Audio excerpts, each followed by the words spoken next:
So hello guys, তো এবার নিয়ে চলে এসেছি নেক্সট পার্টটা, যেখানে আমরা পরের দিন ঘুরতে বেরিয়ে গেছিলাম। তো এই যে আমি বেরিয়ে গেছি এখন, আর এই যে সেদিনকে আমার আউটফিট, আমি একটা জিন্স আর টপ পরেছিলাম, তো সেটাই আমি এরকম করে দেখিয়ে দিচ্ছি। তো তারপর আমরা সবাই স্টেশনে চলে এসেছিলাম, ট্রেনের জন্য ওয়েট করেছিলাম। আর এই যে আমার সব বান্ধবীরা জামাইবাবুরা সবাই ছিল, সবাই একসাথেই বেরিয়েছিলাম। আর দেখতে পাচ্ছ তোমরা ট্রেনটা কতটা খালি, মানে একদম ভিড়ই ছিল না, একদম ফাঁকা ফাঁকা ছিল ট্রেনে। আমরা একদম ফাঁকায় ফাঁকায় ঘুরেছি, এত ফাঁকা।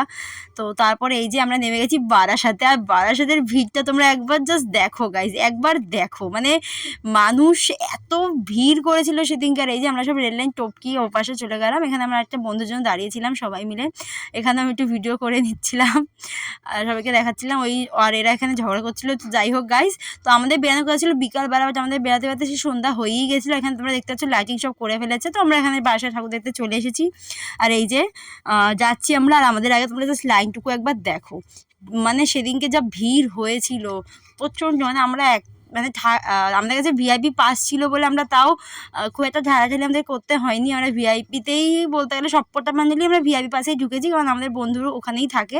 আর এই যে মিকি মাউস আমাদের সবার একটা বাচ্চাবেলার একটা ভালো, মানে একটা মেমোরির জিনিস। তো তারপর আমরা এখানে একটাতে মানে লাইন দিয়েছিলাম, হ্যাঁ একটাতে লাইন দিয়ে দাঁড়িয়েছিলাম, আর এখানে দাঁড়িয়ে আমরা একটু ভিডিও করে নিচ্ছিলাম। আর এই যে সব কাপেলরা পেছনে, আর আমি মানে আমরা যে চারজন সিঙ্গেল, মানে আমরা দুজন বান্ধবী আর বাকি দুজন হচ্ছে বান্ধবীদের বোন, সবার দায়িত্ব আমার ওপর ছিল। আমরা চারটে সিঙ্গেল একসাথে হাঁটছিলাম।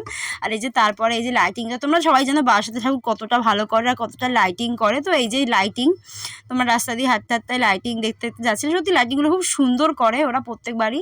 আর এখানে আমি জানি না আমি এখানে কী দেখানোর চেষ্টা করছিলাম। এখানে হচ্ছে এটা হচ্ছে আর একটা প্যান্ডেল, আর আমি প্রত্যেকটা প্যান্ডেলে গিয়ে একটা জিনিস দিই, সেটা হচ্ছে ঝুমুর। এখানকার মানে প্রত্যেকটা প্যান্ডেলে ঝুমুরগুলো এত সুন্দর করে। আর এই যে মায়ের মুখটা তোমরা দেখতেই পাচ্ছ। আমরা সেদিকে 3-4টে মতো ঠাকুর দেখেছিলাম, সবকটাই ভালো ছিল।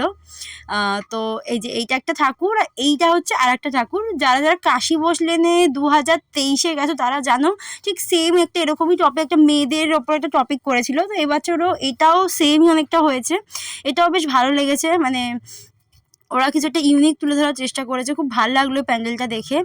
তো এই দুটো ঠাকুর দেখার পর আমার যে বন্ধুর বাড়িটা বারাসাতে আছে, সেই বন্ধুদের বাড়িতে আমরা সবাই চলে গেছিলাম। তো সেখানে দাঁড়িয়ে আমি একটু ক্যাত মেরে নিচ্ছিলাম, দেখতে পাচ্ছ তোমরা, আমি আয়নায় ভিডিও বানাচ্ছিলাম নিজে। তো তারপরে আমরা আবার একটু বসে ঠাকুর দেখতে বেরিয়ে গেছিলাম। এটা হচ্ছে আর একটা প্যান্ডেল, আর এটা সত্যিই খুব সুন্দর বানিয়েছিল, এটা দেখতেও খুব সুন্দর লাগছিলো। এখানকার থিম, ঠাকুর, টপিক সবই সুন্দর ছিল, খুব ভালো। তো বেশ কয়েকটা ঠাকুর দেখার পর আমরা সব চলে গেছিলাম আর একটা জায়গা, মানে পরপর সব ঠাকুর দেখছি। সেদিনকে কিছু খাইও নি, আমরা এত ঠাকুর দেখেছি। আর সেদিনকের বেস্ট, একদম বেস্ট ঠাকুর ছিল এইটা, হাফ কৃষ্ণ হাফ কালী। মানে এইটা যে এতটা সুন্দর, এতটা অ্যাট্রাকটিভ হয়েছিল, এখানে দ্বারকা টাইপ কিছু একটা থিম করেছিল, এটা খুবই সুন্দর হয়েছিল। তারপরে সবাই বাড়ি চলে গেছিলো, আমি আর আমার বান্ধবীর বোন আমরা দুজন বাকি ছিলাম। তো আমরা দুজন টোটো করে আসছিলাম, হ্যাঁ উল্টো দিকে আরও দুজন ছিল, বাট তাদেরকে আর নেওয়া হয়নি, কারণ টোটো ভীষণ ঝাঁকুনি দিচ্ছিলো। তো ভিডিওটা এইটুকুনি, ভিডিওটা কেমন লাগলো তোমরা জানিও, ভালো লাগলে লাইক কমেন্ট করে দিও। Bye bye.